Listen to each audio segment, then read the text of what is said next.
평강 있기를 축복합니다.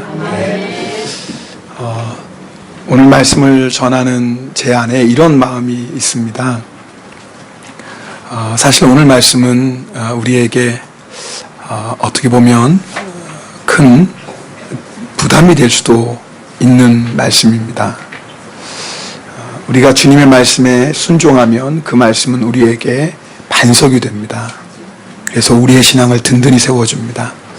그러나 그 말씀에 순종하지 못하면 그 말씀이 우리의 걸림돌이 되어서 우리를 넘어지게 하죠. 하나님께서 오늘 말씀을 전하게 하신 이유는 이미 우리가 이 말씀에 순종할 준비가 되어 있기 때문이라고 믿습니다. 그래서 제 마음 안에 이 말씀을 전하는데 기대감이 있어요. 비록 무거운 말씀이지만 하나님께서 이 말씀을 통해서 우리를 새롭게 하시겠다라는 그런 기대감이 있습니다. 여러분 그런 기대감 가지고 말씀 함께 나누길 원합니다. 오늘 말씀이 좀 길지도 몰라요. 그래서 갑자기 40분 넘어가서 시계 보시지 마시고 오늘 왜 이렇게 길대? 그러지 마시고 한번 오늘 주님이 우리에게 어떤 말씀 주시나 여러분 집중하시면 좋겠습니다. 옆에 분하고 인사하겠습니다. 길더라도 참자. 제가 미리 양해 구합니다.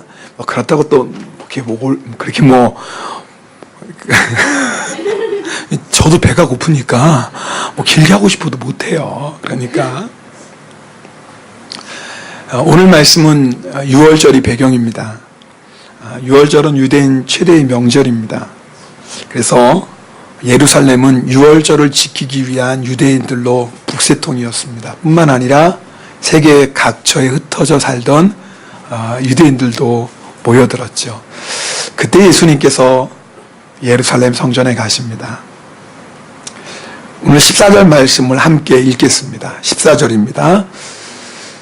성전 안에서 소와 양과 비둘기 파는 사람들과 돈 바꾸는 사람들이 앉아있는 것을 보시고, 자, 지금 성전 안에요. 아니 왜 소를 팔고 양을 팔고 비둘기 파는 사람이 있었을까요? 여러분 하나님 앞에 이스라엘 백성들이 제사 드릴 때 반드시 제물이 있어야 되죠. 비둘기를 드리던 양을 드리던 소를 드려야 됩니다.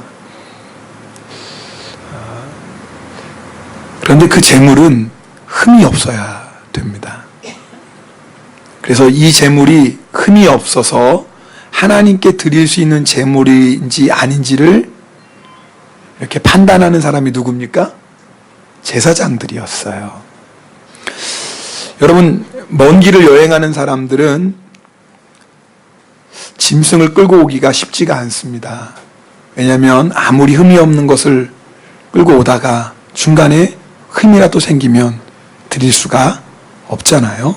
그래서 어떻게 하냐면 내가 하나님 앞에 드릴 짐승을 내가 있는 곳에서 팝니다.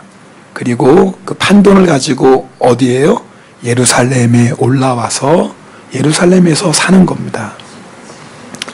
근데 그 중에는 어떤 사람은 정말 정성을 다해서 하나님께 드릴 양과 소를 끌고 오는 사람이 있겠죠. 그런데 제사장들이 이런저런 트집을 잡아서 불합격 판정을 내리는 겁니다. 제사장들이 불합격하면 그 예물을 드릴 수 없어요. 그래서 성전에서 파는 것을 사야 됩니다. 그런데 성전에서 파는 소와 양이 시가보다 비싼 거예요. 그러니까 장사하는 사람은 큰 이윤을 얻겠죠. 근데 여러분 상상할 수 있겠지만 성전에서 아무나 양이나 소를 팔 수 있을까요? 없죠. 제사장이 허락한 사람만 팔 수 있어요. 그럼 어떤 거래가 있겠어요? 제사장님, 내가 여기서 소, 양 팔 수 있도록 해주세요. 그리고 뭐 하는 거예요? 돈을 바치는 겁니다. 얼마를 팔면 얼마를 드릴 테니까. 하나님 앞에 제사 드려야 될 성전이 장사하는 집이 돼버린 겁니다. 20세 이상 된 유대인들은 1년에 반세계를 성전세로 내야 됩니다. 하나님이 명하신 일입니다. 그런데 아무 돈이나 성전세로 낼 수가 없어요.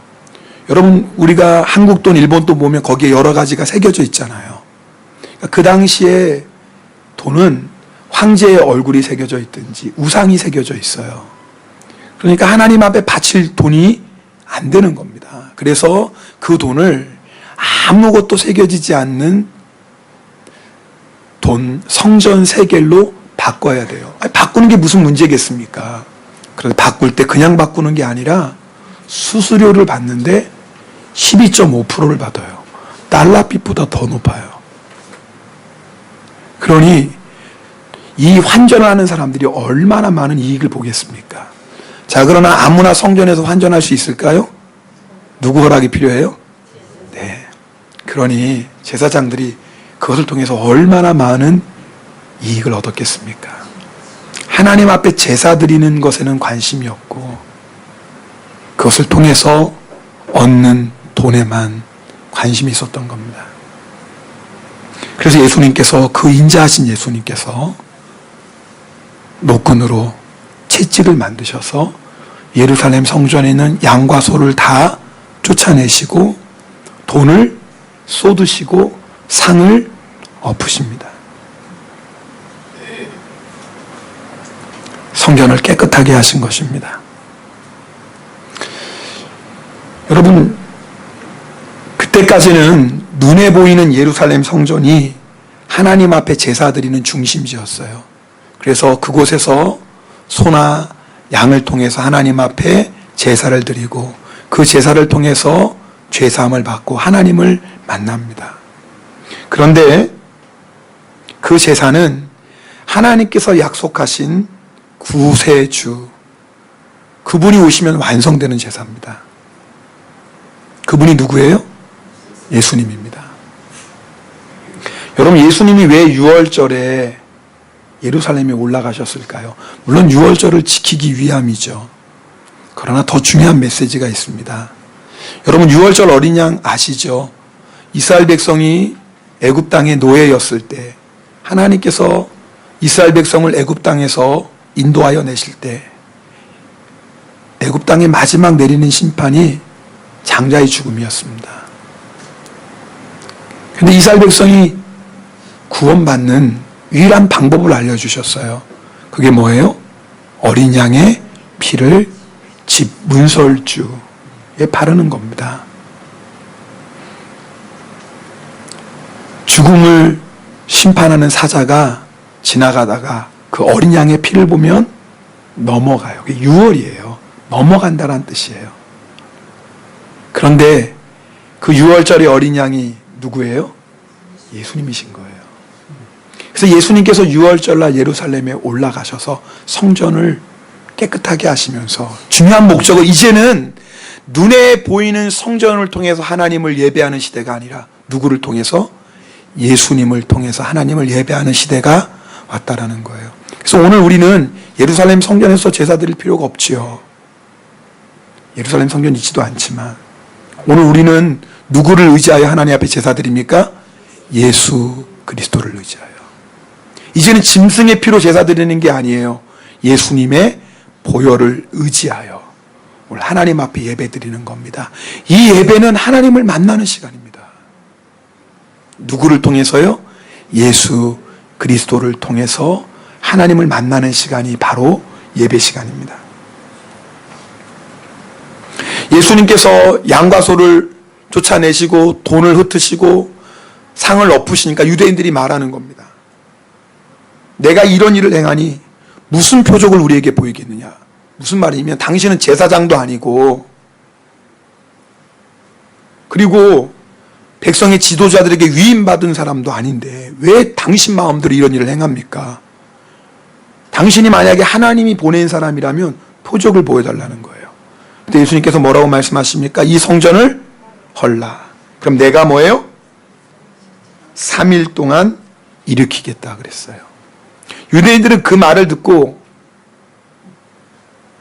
어떻게 생각했어요? 야, 이 성전이 46년 동안 지었는데 지금도 지어져 가고 있는 중인데 아니 이거를 며칠 만에요? 3일 만에 어떻게 다시 지어요? 말도 안 되는 얘기였어요. 근데 예수님은 뭘 말씀하시는 거예요? 눈에 보였던 예루살렘 성전이 아니라 예수님의 육체. 오늘 성경에 보면은 자기의 몸된 성전을 말씀하셨다. 누가 성전인 거예요? 예수님이 성전이라는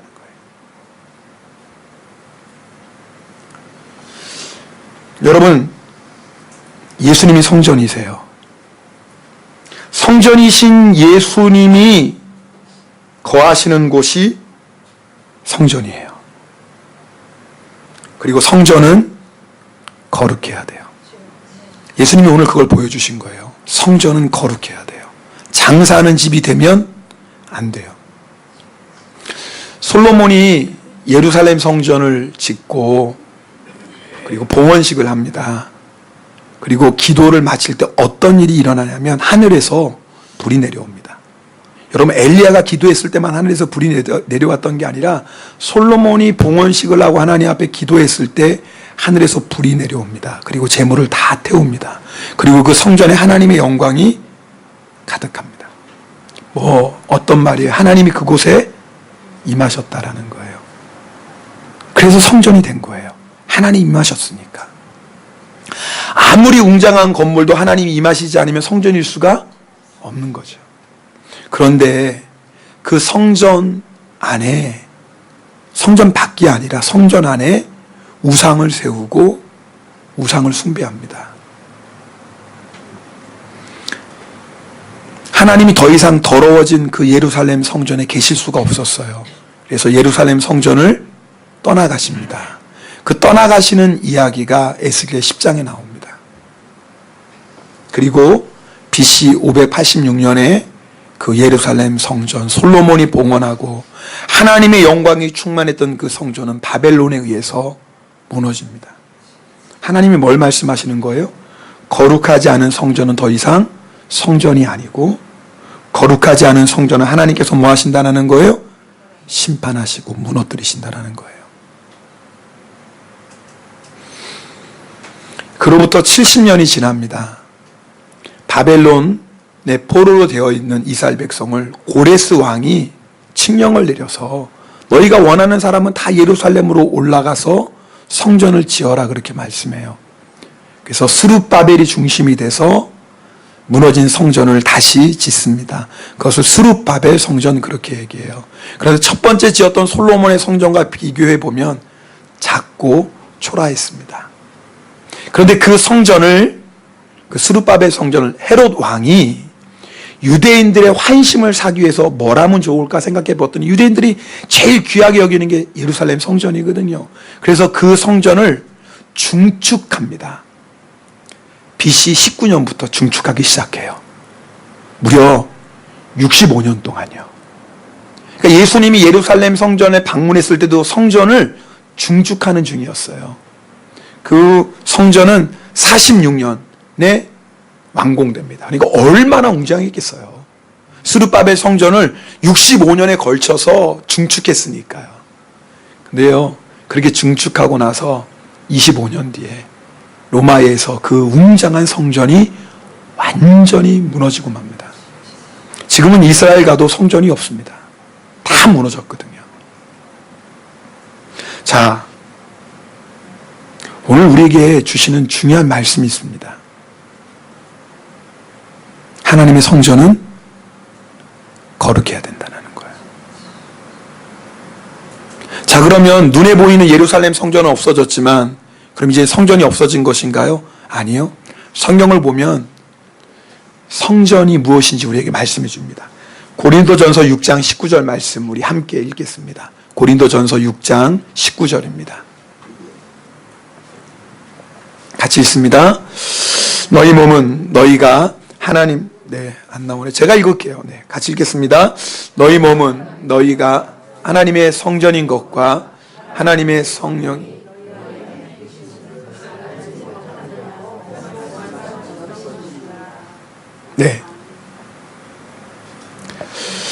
너희 몸은 너희가 하나님께로부터 받은 바 너희 가운데 계신 뭐예요? 성령의 전이에요. 그러니까 성령님의 전이라는 거, 이게 뭐예요?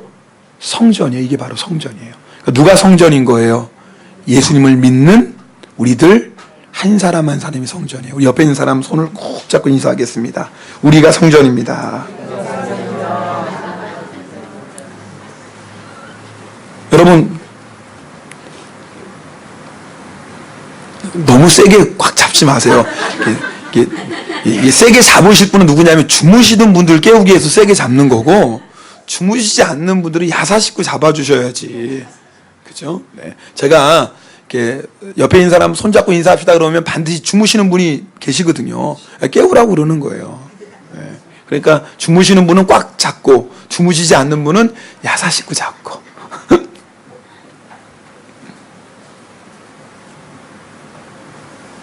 우리가 성전이에요. 성전 대신 예수님이 내 안에 계셔서 성전이 되었어요. 여러분 잘 들으세요. 내가 거룩해서 예수님이 내 안에 오신 게 아니에요. 우리는 죄인이었어요. 네, 죄인인 우리 안에 예수님이 찾아오셨어요. 성전된 예수님이. 예수님이 누가복음 5장 32절 이렇게 말씀하세요. 건강한 자에게는 의사가 쓸데없고 병든 자에게라 쓸데있나니 내가 의인을 부르러 온 것이 아니요 죄인을 불러 회개시키러 왔다 그랬어요. 예수님 누구 부르러 오셨어요? 죄인. 저를 부르러 오셨어요. 제가 죄인이기 때문에. 예수님이 여러분을 부르러 오셨어요. 여러분이 죄인이기 때문에. 성전 대신 예수님이 죄인 된 내 안에 오셨어요. 그 순간부터 우리는 뭐가 되었어요? 성전이 된 거예요. 내가 깨끗해서 예수님이 오신 것이 아니라 내가 죄와 악으로 충만해진 내 인생 가운데 예수님이 오셔서 우리를 성전 삼아 주셨어요. 예수님의 피로, 십자가의 피로 우리의 모든 죄를 다 씻어주시고 우리를 정결케 해주셨어요. 성전 되었습니다. 여러분 왜 우리가 거룩하게 살아야 돼요?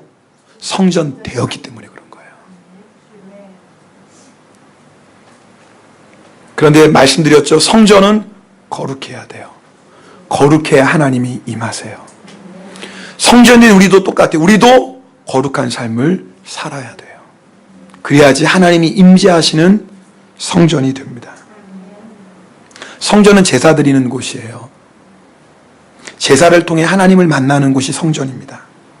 자, 이제는 우리가 성전이 되었어요. 그래서 우리가 오늘 하나님 앞에 우리 한 사람 한 사람이 제사 드려요. 제사에는 뭐가 필요하죠? 제물이 필요해요. 자, 그럼 우리가 지금 하나님 앞에 제사를 드리는데 어떤 제물로 제사 드릴까? 로마서 12장 1절 말씀을 함께 읽겠습니다. 로마서 12장 1절입니다. 너희를 권하노니 너희 몸을 하나님이 기뻐하시는 거룩한 산제물로 드리라. 이는 너희가 드릴 영적 예배이니라. 네, 그렇죠. 네, 하나님께서 말씀해 형제들아 내가 하나님의 모든 자비하심으로 너희를 권하노니 너희 몸을 하나님이 기뻐하시는 산 제물로 드리라. 그러니까 뭐가 제물이 되는 거예요? 우리 몸이. 그러니까 우리가 이제는 제물이에요. 오늘 여러분 예배 드릴 때 소 안 끌고 오셨죠? 양 안 끌고 오셨잖아요. 그런데 제물이 필요한데 뭐가 제물이에요? 내가 제물이 된 거예요. 그런데 말씀드렸죠. 제물은 뭐 해야 돼요? 거룩해야 돼요. 그래서 우리가 거룩해야지 하나님께서 기뻐 받으시는 예배를 드릴 수 있는 겁니다. 그렇다면 거룩하게 사는 게 뭘까요? 오늘 이게 여러분 거룩하게 사는 것을 세상 사람들이 말하는 도덕적인 걸로 생각하시면 틀린 겁니다. 거룩한 삶은 한마디로 예수 그리스도가 다스리시는 삶이에요. 예수님 그분이 성전이잖아요. 그럼 내가 거룩한 성전 되는 건 이제는 예수님이 내 안에 계시니까 나를 온전히 다스리시는 거예요. 여러분 우리가 예수님을 내 마음속에 구세주로 영접한 것은 이제는 내가 주인이 아니라 누가 주인이에요? 예수님. 여러분 예수님을 믿으면 우리의 인생이 바뀝니다. 왜 바뀔까요? 주인이 바뀌었으니까. 지금까지 여기가 한국 식당이었어요. 한국 주인이. 여기 교회예요. 여기는 예를 드는 거예요. 그런데 주인이 일본 사람으로 바뀌었어요. 그리고 이제는 일식으로 바뀌었어요. 그럼 음식도 당연히 그죠? 다 바뀌는 거예요. 적당한 예가 될 줄 모르겠어요. 지금까지는 내가 주인이었어요. 내 마음대로 살았어요. 세상 죄악을 즐기며 살았어요.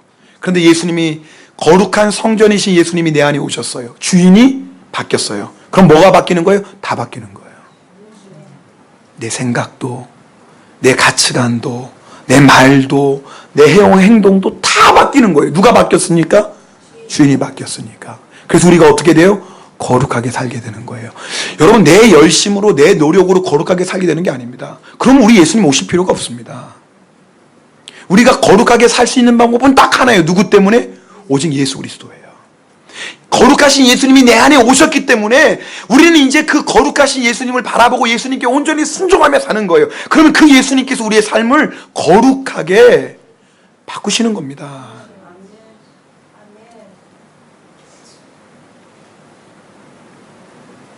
그런데 우리가 오늘 확인해야 될 게 있어요. 예루살렘 성전이 처음에는 하나님의 영광이 임하는 거룩한 성전이었어요. 그런데 어느새 그 성전이 뭐로 바뀌었어요? 장사하는 집으로 바뀌었어요. 여러분, 제사장들이 일부러 장사하는 집으로 바꾸려고 계획했을까요? 절대 그러지 않았을 거예요. 그런데 처음에는 여호와의 영광이 임했던 거룩한 집이었는데 어느새 자기들도 모르게 장사하는 집으로 바뀌었어요. 우리가 그럴 수 있어요. 처음에는 정말 예수님 나의 주님으로 영접하고 이제는 정말 예수님께 온전히 순종하며 나는 정말 예수님 한 번만 있으면 충분합니다. 그렇게 고백했어요. 여러분, 예수님 처음 만났을 때 기억해 보세요. 한번 떠올려 보세요. 그때 주님 앞에 주님 저 이게 필요해요. 저것 주세요. 저것도 필요해요. 그런 분 한 사람도 없을 거예요. 예수님 처음 만났을 때 우리가 했던 고백은 딱 하나예요. 주님 감사합니다. 주님 사랑합니다. 저는 이제 누구밖에 필요 없어요? 주님만이. 주님이 있으면 저는 가난해도 좋고요. 주님만 나와 함께 계시면 병들어도 좋고요. 주님만 함께 계시면 세상 것 아무것도 없어도 돼요. 저는 예수님 한 분만 있으면 행복해요. 예수님 만난 사람은 반드시 그 고백하게 됩니다. 그런데 내가 분명히 예수님 만났을 때는 나는 예수님 한 분이면 행복합니다 그랬는데 이상해요. 참 이상해요. 우리의 마음이 시간이 지나면서 바뀌어요. 예수님, 나는 예수님 한 분이면 충분합니다. 그런데 예수님 세상 살려면 돈도 있어야 되잖아요. 예수님, 나는 예수님 한 분이면 충분합니다. 그런데 또 건강도 있어야 되잖아요. 예수님, 나는 예수님 한 분이면 충분합니다. 그래도 우리 자식들은 좀 잘 돼야 되잖아요. 예수님, 나는 예수님 한 분이면 충분합니다. 그래도 회사에서는 좀 승진해야 되잖아요. 여러분, 참 이상하지 않아요? 우리가 처음에는요 정말 예수님 한 분이면 나는 충분하니라고 그렇게 고백했는데 시간이 지나면서 우리 마음에 자꾸 다른 게 들어와요. 이것도 있어야 되고요, 저것도 돼야 되고요, 이것도 주님 있으면 좋겠어요. 그러면서 우리가 뭐로 바뀌어요? 장사하는 집이 돼요. 내가 원한 건 아니에요. 내 마음의 중심은 정말 주님 한 분으로 살길 원해요. 근데 나도 모르게 그 성전 안에 이것도 들여놓고 이것도, 예수님만 계셔야 되잖아요. 아멘입니까? 예수님만 계셔야 되잖아요. 근데 내 안에 예수님만 계시는 게 아니라 이것도 들어오고 저것도 있어야 되고 저것도 와야 돼요. 그러면서 우리도 모르는 사이에 뭐가 돼요? 장사하는 집이 돼요.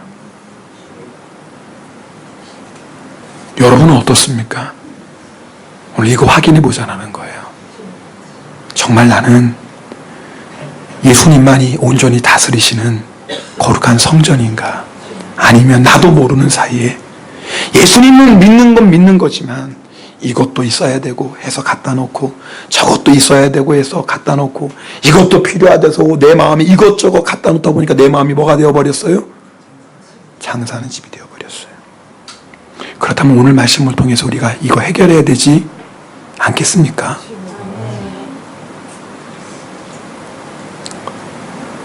그리고요, 성경에 보면 또 성전이 뭐인지 나와요.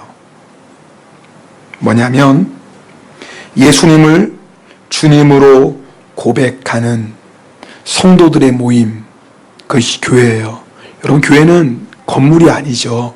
예수님을 주님으로 고백하는 이 모임이 뭐예요? 교회예요. 그래서 우리가 물론 함께 드리는 이 건물은 너무나 귀하고 은혜로운 곳이지만 교회는 이게 아니에요. 눈에 보이는 건물, 우리가 예배당 그렇게 얘기해요. 교회는 우리들이 교회예요. 함께 모여 예배드리는 바로 이 모임이 교회예요. 제가 한국에 있는 교회에 있을 때 제가 아시는 우리 장로님, 그때는 이제 전에는 집사님이셨는데, 예, 이슬람권에 일하러 파견되셨어요. 근데 그곳에 이제 파견되셨는데, 거기에 한국 사람들 일하러 온 사람들이 있잖아요. 그럼 한국 사람들, 예수 믿는 사람들이 많잖아요. 주일날 되면 뭐 해야 돼요? 교회 모여서 예배인데 교회가 있을 수가 없죠. 그럼 어디서 모이는 거예요? 가정집에서 모이는 거예요. 그리고 뭐예요? 그 집사님은 밖에서 막 보는 거예요. 왜냐하면 한국 사람이라 할지라도 이슬람 국가에서 예배드리다가 걸리면 감옥에 가거나 추방당합니다. 여러분, 그곳은 한 가정집이에요. 그러나 그곳이 뭐예요? 바로 교회인 거예요. 어느 때는 또 똑같은 장소에서 예배드리면 안 되니까 사막 한가운데로 나가요. 아무도 없는 곳에 가서. 거기서 뭐 해요? 예배드려요. 그럼 그곳이 뭐예요? 바로 교회인 거예요. 고린도전서 3장 16절에 이렇게 말씀합니다.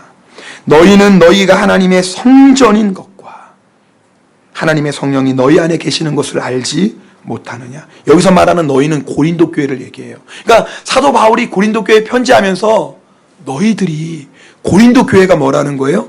성전이다. 에베소 교회를 향해서도 똑같이 말씀하세요.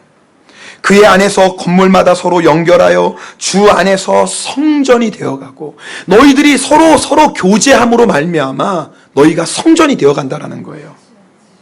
그리고 너희도 성령 안에서 하나님이 거하실 처소, 너희가 하나님이 거하실 수 있는 처소, 하나님이 거하실 수 있는 성전이 되기 위해서 그리스도 예수 안에서 함께 지어져야 된다. 이 말씀 잘 들어보세요. 너희가 하나님이 거하시는 처소, 하나님이 거하실 수 있는 성전, 그건 거룩한 성전이잖아요. 하나님이 거하실 수 있는 거룩한 성전이 되기 위해서 예수 그리스도 안에서 뭐예요? 지어져 간다라는 거예요. 저는 오늘 말씀을 준비하면서 우리 교회가 정말 예수님이 주인 되시고 예수님이 온전히 다스리시는 거룩한 성전인가 생각해 보았어요. 여러분, 우리 교회의 모든 예배, 성도의 교제, 훈련, 섬김, 전도가 정말 예수님이 중심이신가? 정말 예수님의 뜻에 온전히 순종하고 있는가? 이 점이 분명하지 않으면 성전일 수가 없어요. 교회 건물은 있지만 성전은 아니에요. 왜요? 주님이 함께 하셔야 성전인데 주님은 거룩한 곳에만 임하시는 분인데 주님이 임하시지 않으면 성전인가요? 성전일 수 없는 거예요. 오늘 우리가 이 자리에 모여서 함께 예배드립니다. 누구의 이름으로 예배드려요? 예수님의 이름으로. 이게 무슨 뜻인 줄 아세요? 오늘 우리가 예배드릴 수 있는 이유는 딱 하나예요. 예수님의 십자가의 공로 의지하여 예배드립니다. 그래서 이제는 짐승의 피가 아니라 누구의 피를 의지하여서 예수 그리스도의 피를 의지하여서 하나님 앞에 나아갑니다. 그리고 이 예배를 통해서 하나님을 만나는 거예요. 누구를 통해서? 예수 그리스도를 통해서. 그런데 우리의 예배에 예수 그리스도가 없다면 이 예배는 하나님이 받을 수 있는 예배예요? 없어요. 그러니까 오늘 여러분 하나님 앞에 지금 예배 드릴 때 어떤 마음으로 예배 드려야 되냐면 주님, 내가 이 시간에 예수의 보혈의 공로 의지하여 하나님 앞에 나아갑니다. 이 마음 가지고 예배 드려야 돼요. 여러분, 우리가 예배 드리기 전에 왜 먼저 교회에 5분 10분 일찍 와서 회개기도 합니까? 이유는 하나예요. 주의 보혈로 내가 정결하게 씻음 받고 오늘도 나는 공로 없지만 예수 그리스도의 십자가의 공로 의지하여 보혈의 공로 의지하여 오늘 하나님 앞에 나아갑니다. 하나님이 예배를 통해 나를 만나주소서. 바로 그게 예배예요. 그런데 우리가 아무리 멋있는 찬양 부르고 아무리 정말 사람들이 볼 때는 멋진 예배 드린다 할지라도 예수 그리스도를 의지하지 않으면 그 예배는 하나님과 상관없는 예배라 그 말입니다. 오늘 여러분 어떻게 예배드리고 있어요? 오늘 여러분 이 시간에 예배할 때 예수 그리스도의 그 이름 보혈의 공로 의지하여 예배드리고 있습니까? 그러면 이 시간에 이 예배 가운데 하나님 만나실 겁니다. 그러나 예수님 바라보지 못하고 보혈의 공로 의지하지 않고 습관적으로 앉아있다면 어떻게 이 예배가 하나님이 받으실 수 있는 예배가 되겠냐 그 말이에요. 여러분, 우리가 예수님의 이름으로 서로 교제한다고 합니다. 그러나 예수님이 주인 되지 않으면 예수님과 아무 상관없는 교제가 돼버려요.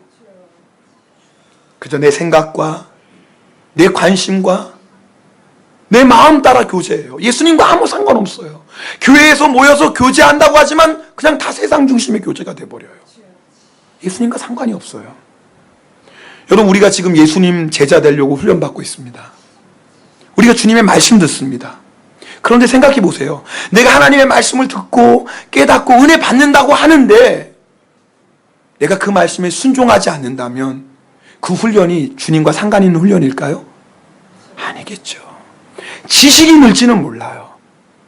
그러나 예수님이 중심인 훈련인 안 돼요. 차라리 지식은 좀 부족해도 돼요. 그런데 예수님이 말씀하시면 아멘 하는 거예요. 내가 오늘 이렇게 들었어요. 오늘 여러분 설교 들을 때 이 말씀이 나에게 주신 하나님의 말씀이구나. 그 말씀 여러분이 붙잡고 그 말씀에 순종하면 여러분은 바른 예배 드리신 거고 진짜 하나님의 말씀대로 사는 사람이에요. 근데 아무리 내가 하나님의 말씀을 많이 알아도 내가 그 말씀 따라 살지 않으면 그 성경 지식은 훈련은 예수님과 아무 상관이 없습니다. 여러분, 우리가 예수님의 이름으로 봉사한다고 해요. 그럼 누구만 나타나야 돼요? 주님만 나타나야 돼요. 근데 우리는 봉사한다고 하면서도 자꾸 누구를 나타내요? 나를 나타내요.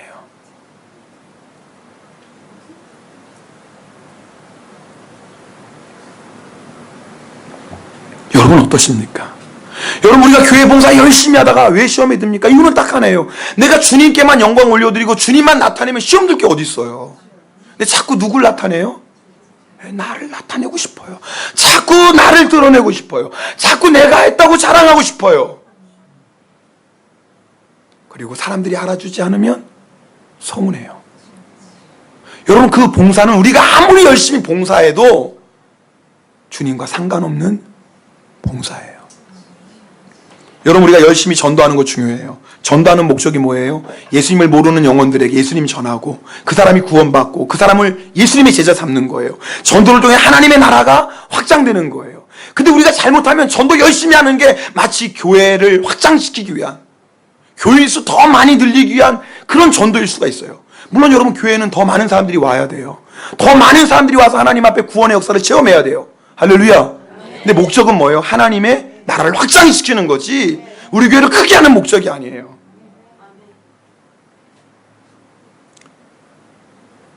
사실 이게 한국교회의 아픔이잖아요. 근데 한국교회를 말할 필요도 없어요. 오늘 우리의 모습을 보고, 아니 저의 모습을 봐도 제 안에도 이런 모습이 있는 거예요. 이런 욕심이 있는 거예요. 언젠가 전혀 못 보던 분들이 우리 교회 예배를 나오셨습니다. 몇 분이. 근데 얼마나 예배를 은혜롭게 드린지 몰라요. 정말 사모하는 마음으로. 그런데 그날 설교 중에 한두 분이 뭐냐면 지금 다니고 있는 교회에 섬기고 충성하십시오. 그런 설교였어요. 나중에 알고 보니까 그분들이 자기가 다니는 교회에 문제가 생겨서 교회를 찾고 있던 중이었어요. 그리고 이제 우리 교회에 오게 된 거예요. 그런데 제 설교를 듣고 은혜를 제대로 바르셨어요. 그래가지고 하나님이 지금 있는 교회 떠나지 말고 충성하라는 거구나 라고 그렇게 응답을 받고 자기가 다니고 있는 교회에 계속 다니기로 결정하신 거예요. 제가 그 얘기를 전해 들었어요. 여러분 아멘이 되시죠? 아멘이죠? 저도 그 얘기를 듣고 너무 기뻤어요. 근데 뭐가 문제였는 줄 아세요? 제 마음 깊은 곳에 괜히 그 설교했네. 여러분, 제가 깜짝 놀랐어요. 제가 제 안에 있는 욕심을 보고 깜짝 놀랐어요.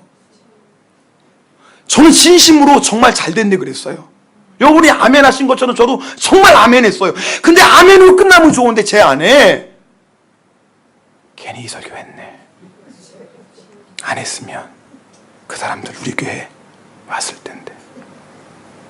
여러분, 제가요 예수님이 주인 되시는 교회, 예수님이 말씀하시면 아멘인 교회, 모든 것의 중심이 오직 예수님이 되어야 된다는 그런 교회 된다고 설교하는 목사인 저의 안에도 이런 숨어있는 욕심이 있더라고요. 그렇다면 우리 신앙생활을 한번 점검해 봐야 돼요. 내가 드리는 예배, 나의 교제, 내가 교회 안에서 훈련받는 것, 나의 봉사, 나의 전도가 정말 예수님이 주인 되시고 있냐 그 말이에요. 정말 예수님이 기뻐하시고 예수님이 다스리고 있냐 그 말이에요. 오늘 확인해 보셔야 됩니다. 이게 왜 중요하냐면 만약에 우리들 한 사람 한 사람이 거룩한 성전이 되지 않고 우리 교회가 거룩한 성전이 되지 않으면 예수님은 가만히 계시지 않습니다. 예루살렘 성전에서 양과 소를 쫓아내시고 돈을 쏟으시고 상을 엎으신 것처럼 우리에게 동일하게 하실 것입니다. 예수님은 우리 안에 우리를 성전되게 하지 못하는 것들을 쫓아내실 거예요. 우리 안에 성전되지 못하게 하시는 것들을 쏟으실 거예요. 우리 안에 성전되게 못하시는 것들을 엎어버리실 거예요. 교회도 똑같습니다. 우리 교회 안에 하나님이 임하셔야 될 거룩한 우리 교회 안에 하나님의 임재를 방해하는 것이 있다면 주님께서 쫓아내실 거예요. 주님께서 쏟으시고 엎으실 것입니다. 그런데 잘 들으셔야 돼요. 우리를 미워하셔서 그러실까요? 아니에요. 그래서 제가 오늘 이 말씀에 은혜를 받은 거예요. 두렵고 떨리는 말씀이지만 주님이 쫓아내시고 엎으시고 쏟으시는 이유는 우리를 미워하셔서 그러신 것이 아니라 우리를 사랑하시기 때문에 그래요. 우리를 죽이시려고 그러는 게 아니에요. 우리를 살리시려고 그러시는 거예요. 우리를 징계하시는 이유는 우리를 거룩하게 하시기 위해요. 그럼 왜 주님 우리를 좀 가만 놔두지? 왜 우리를 거룩하게 하시려고 그렇게 쫓아내시고 쏟으시고 엎으십니까? 이유가 있어요. 딸아들아, 나는 너와 함께하고 싶다. 나는 너와 동행하고 싶다. 나는 네 삶 속에 역사하길 원한다. 그런데 나는 거룩하지 않은 성전에는 임할 수 없다. 내가 너와 함께하겠다. 내가 너를 도와주겠다. 내가 너를 인도하겠다. 그러려면 네가 거룩해야 돼. 히브리서 12장 8절부터 나오는 말씀입니다. 징계는 다 받는 것이오늘 너희에게 없으면 사생자요 친아들이 아니니라. 오직 하나님은 우리의 유익을 위하여 그의 거룩함에 참여하게 하시는. 하나님이 우리를 징계하시는 이유가 뭐예요? 하나님이 우리 안에서 소와 양을 쫓아내시고 돈을 엎으시고 쏟으시는 이유는 우리를 뭐예요? 거룩하게. 무릇 징계가 당시에는 즐거워 보이지 않고 슬퍼 보이나 후에 그로 말미암아 연단을 받은 자들은 의와 평강의 열매를 맺는다 그랬어요. 하나님이 이것 때문에 우리를 거룩하게 하시려고 하는 거예요. 우리에게 의와 평강의 열매를 주시려고.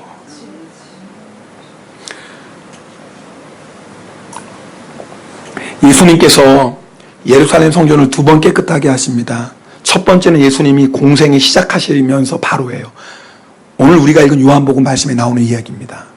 그리고 3년 뒤에 예수님이 십자가 지시기 전에 또 6월절 똑같은 때에 3년 뒤에 예루살렘 성전을 한 번 더 깨끗하게 하십니다.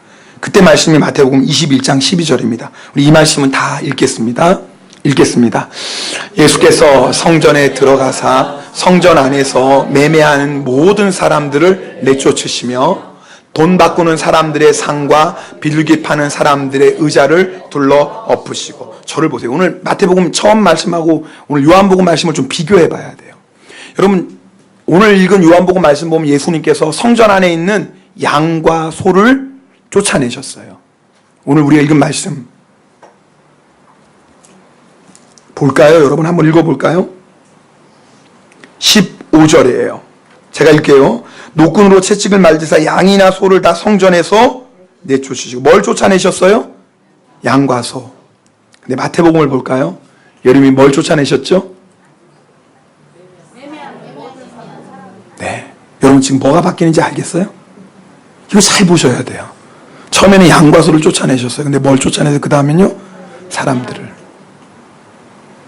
요한복음에 보면 예수님께서 비둘기 파는 사람들에게 뭐라고 하냐면 너 이거 여기서 가져가라. 말씀하셨어요. 그냥 너 이거 가져가. 근데 마태복음은 어떻게 하셨어요? 그 다음 말씀 보면 그들이 앉는 의자를 둘러. 말씀으로 끝난 게 아니에요. 행동으로 들어가셨어요. 둘러 엎으셨어요. 그리고 더 충격적인 말씀을 하세요. 요한복음 2장에는 너희가 내 아버지 집을 장사하는 집으로 만들지 말라고 그랬어요. 근데 마태복음 21장 13절에 뭐라고 말씀하는지 아세요? 내 아버지 집을 뭐요? 강도의 소굴로 만들지 말라고 그랬어요.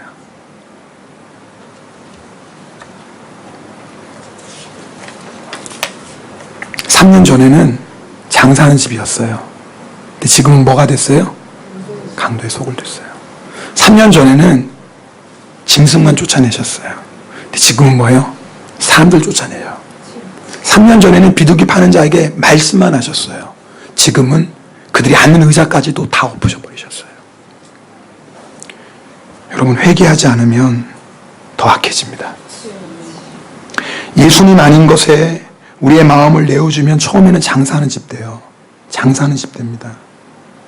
그런데 회개하지 않으면 나중에 뭐가 돼요? 강도의 소굴이 됩니다. 유대인들이 강도의 소굴 되었다고 예수님의 책망받았음에도 불구하고 회개하지 않아요. 결국 돌이키지 않아요. 그래서 어떤 일이 일어납니까? AD 70년에 그 65년 동안 중축했던 예루살렘 성전이 완전히 무너지고 사라져버립니다. 나는 예수님 믿으니까 아무 일 없을 거야 하며 스스로 위로하면 안 돼요. 거룩하지 않으면 하나님께서 심판하십니다. 고린도전서 3장 17절에 누구든지 하나님의 성전을 더럽히면 하나님이 그 사람을 멸하시리라 그랬어요. 사람의 얘기가 아니에요. 하나님의 말씀이에요. 누구든지 하나님의 성전을 더럽히면 하나님이 그 사람을 멸하세요. 두려운 말씀이에요. 근데 하나님께서 이 말씀 주시는 이유는 왜 주신 거예요? 우리를 사랑하셔서 우리를 회개하고 우리를 돌이키게 하시려고 말씀하시는 거예요. 예수님 믿고 천국 가는 것과 예수님 믿고 거룩하게 사는 것은 다른 게 아니에요. 예수님을 믿는다는 건 예수님이 내 안에 주인 되신 거예요. 아멘입니까? 아멘. 거룩한 성전이신 예수님이 내 안에 주인 되시면 우리는 거룩하게 살게 되는 거예요. 누구 때문에? 예수님. 내 힘으로 내 노력으로 거룩해지는 게 아니에요. 그러면 신앙생활 못합니다. 우리 힘으로 어떻게 거룩해집니까? 지치고 넘어지고 다 포기해버립니다. 우리는 예수님을 믿는 믿음으로 거룩하게 되는 거예요. 내 안에 계시는 성전이신 그 예수님이 나를 다스리심으로 말미암아 우리는 성전의 삶을 살게 되는 거예요. 우리가 해야 될 일은 하나예요. 내가 정말 이 믿음으로 살고 있느냐 하는 거예요. 내가 정말 예수님을 믿는 믿음으로 나는 죽고 예수님을 믿는 이 믿음으로 살고 있느냐 그 말이에요. 입술로만 예수님을 주여 주여 부르는 게 아니라 정말 내 삶에서 예수님께서 주인 되시느냐 그거예요. 그래서 고린도후서 13장 5절에 너희는 믿음 안에 있는가 너희 자신을 시험하고 너희 자신을 확증하라. 너희가 정말 이 믿음으로 살고 있는지, 성전 되신 예수님을 내가 모시고 그 예수님으로 인하여 내가 거룩한 삶을 사는 이 믿음으로 사는지 너희 자신을 시험하고 확증하라는 거예요. 예수 그리스도께서 너희 안에 계신 줄을 너희가 알지 못하느냐? 너 이거 모르면, 너희가 이 믿음으로 살지 않는다면 너희는 버림받은 자니라 말씀하세요.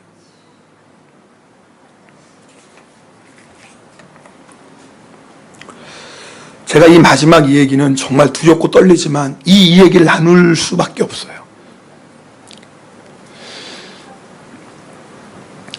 에베소 교회 얘기예요.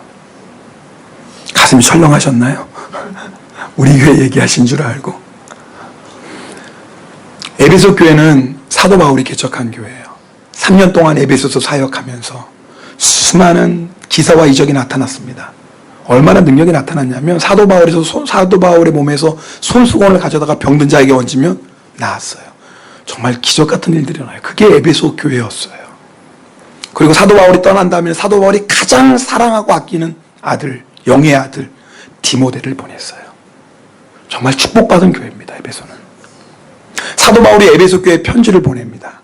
우리 길지만 함께 읽겠습니다. 에베소서 1장 3절에서 5절입니다. 같이 읽겠습니다.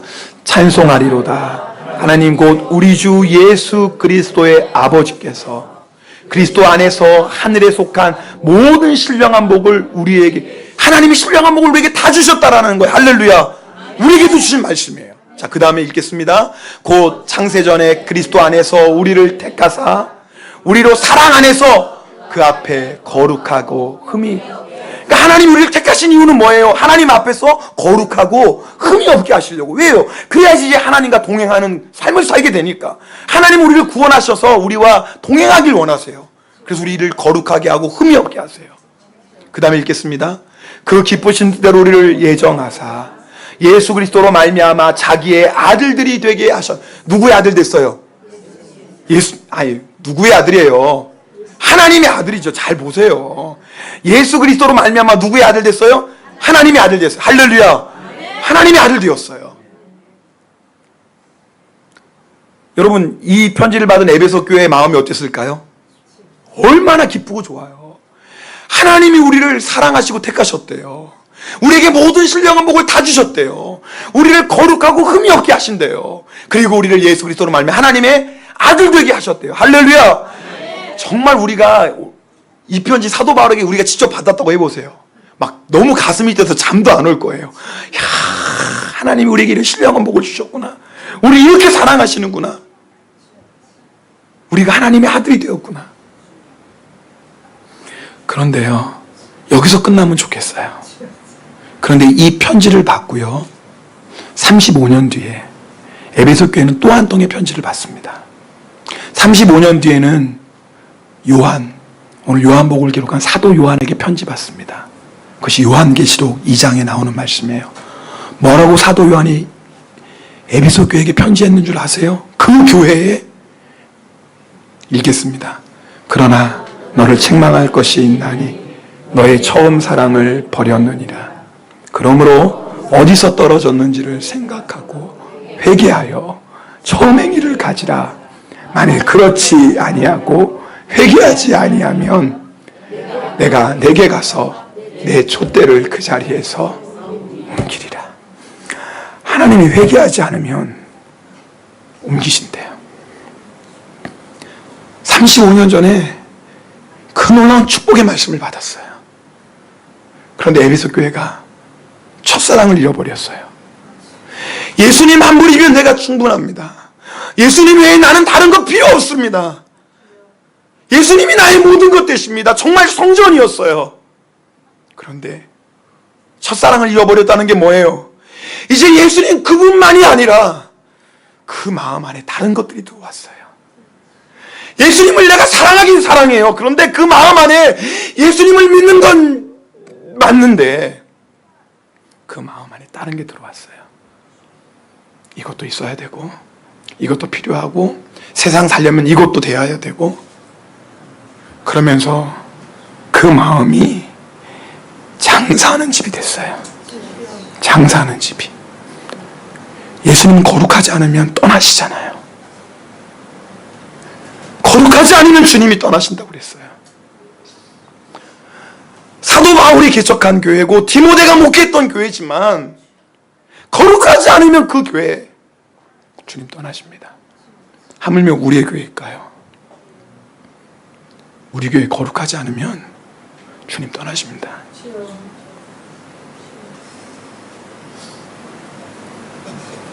여러분, 예수님 내 마음에 계신다고 자랑하지 마세요.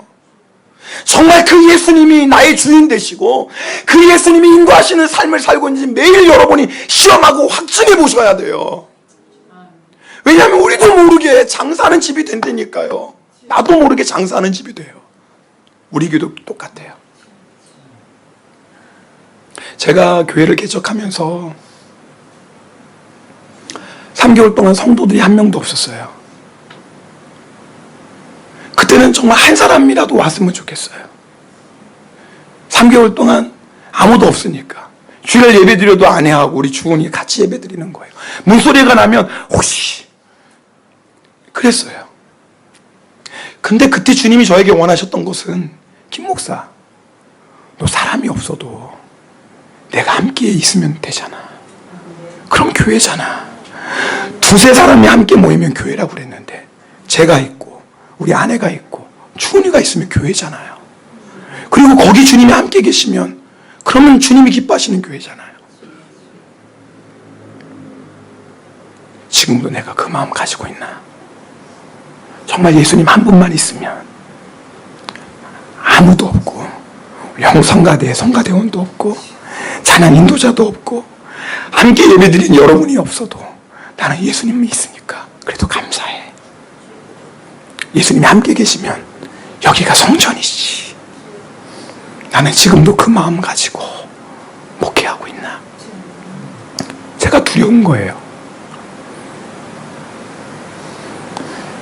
여러분 마음은 어떠시나요? 예수님 처음 만났을 때 그 마음 가지고 계시나요?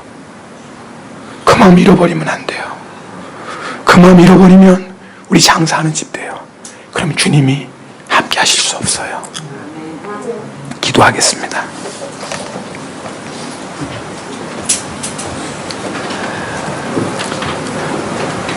우리는 주님의 은혜 없으면 살 수 없습니다. 여러분도 아시잖아요.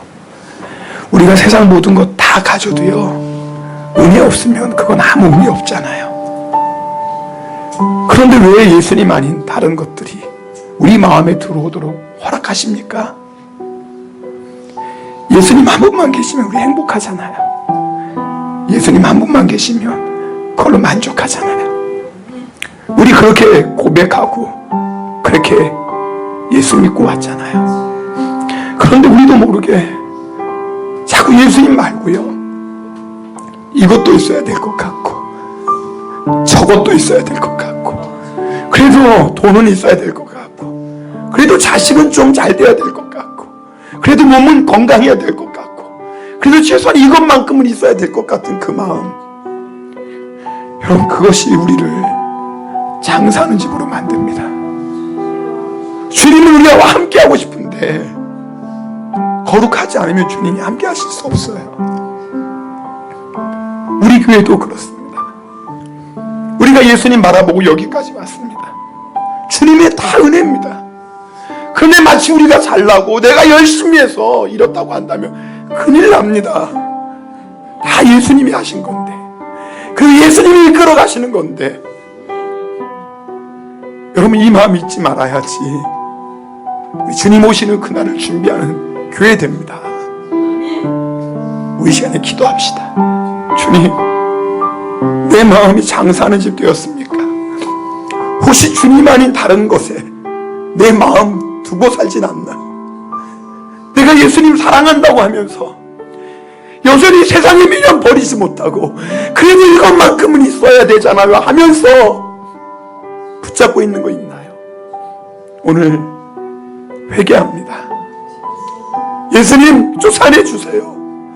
내가 거룩한 성전 되지 못하게, 예수님만 사랑하지 못하게 나를 묶고 있는 것 다 쫓아내 주시고, 다 엎으시고, 다 몰아내 주세요. 그리고 예수님만 나를 다스려 주세요. 우리 통성으로 기도하겠습니다. 오 할렐루야. 사랑의 하나님 아버지,